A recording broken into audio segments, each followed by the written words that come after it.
Halo semuanya, perkenalkan nama saya Frans Menanggo Saragi. Halo semuanya, perkenalkan nama aku Atala Rizky Saputra. Halo semuanya, kenalkan nama saya Nabil Nukauzan. Halo semuanya, nama saya Rafli Pratama. Di kesempatan kali ini kita akan membahas banyak hal terkait dengan pengetahuan. Jadi bagaimana caranya kita mendapatkannya, bagaimana caranya kita mengelolanya di suatu organisasi. Lalu juga kita akan membahas tentang teori Seichi yang dikembangkan oleh Nonaka dan juga Takeuchi. Dan bagaimana caranya kita menerapkannya seperti organisasi besar atau perusahaan besar seperti Apple.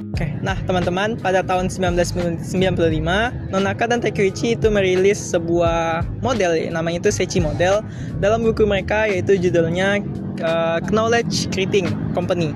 Nah, dalam buku itu tuh mereka membandingkan dua pandangan terhadap knowledge tadi, yaitu pandangan Barat dan juga pandangan Jepang. Nah, kalau di Barat itu tuh mereka tuh lebih menghargai pengetahuan eksplisit. Nah, sedangkan kalau di Jepang, mereka tuh ngelihat perusahaan itu sebagai organisme dinamis, yang dimana tuh setiap mereka tuh punya tacit knowledge yang ada di setiap individu. Nah, dari sini muncullah gagasan bahwa pengetahuan bisa bergerak dari tacit menuju eksplisit dan begitu pula sebaliknya. Nah, proses ini membentuk spiral pengetahuan atau yang biasa dikenal dengan spiral of knowledge.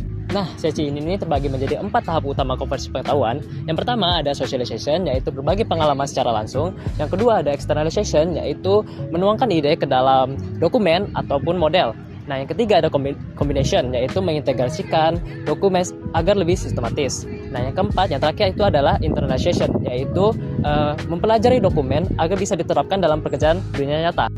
Nah, untuk perusahaan besar seperti Apple, mereka menggunakan data warehouse yang sangat besar untuk menyimpan pengetahuan-pengetahuan eksplisit yang nantinya bisa digunakan untuk dipelajari dan digunakan. Seichi itu tidak hanya menyimpan, tapi juga soal integrasi. Nah, kalau di Apple, Seichi model itu tuh diintegrasikan lewat yang namanya organizational training. Nah, itu tuh semacam sistem berpikir, mental model, visi bersama, dan juga pembelajaran tim. Apple juga sangat menekankan kerjasama tim. Dengan menggabungkan kemampuan para karyawan, mereka mampu menghasilkan produk yang unggul dan inovatif. Selain itu, Apple juga memiliki knowledge management blueprint-nya sendiri, yaitu sebagai panduan arah inovasi mereka. Nah, blueprint ini memastikan semua pengetahuan yang terkumpul tidak hanya tersimpan, tetapi juga bisa dipakai untuk menggerakkan perusahaan mereka ke depan. Hasilnya, Apple menjadi lebih efisien terkait biaya dan juga waktu.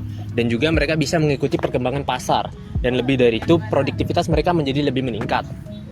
Teman-teman, dengan manajemen pengetahuan, Apple itu bisa melahirkan produk-produk inovatif seperti yang kita kenal kayak Apple Watch, MacBook, dan juga produk Apple lainnya.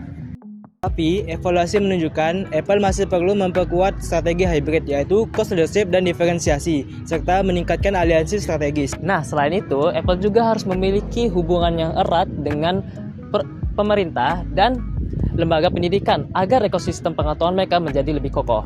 Dapat disimpulkan bahwa model Seichi itu adalah dasar dari bagaimana caranya kita memperoleh pengetahuan. Dan Apple menunjukkan penerapan knowledge management dalam perusahaan global. Pengetahuan yang dibangun, disimpan, dikumpulkan, dan digunakan akan membuat organisasi menjadi lebih inovatif, efisien, dan kompetitif di masa depan nanti.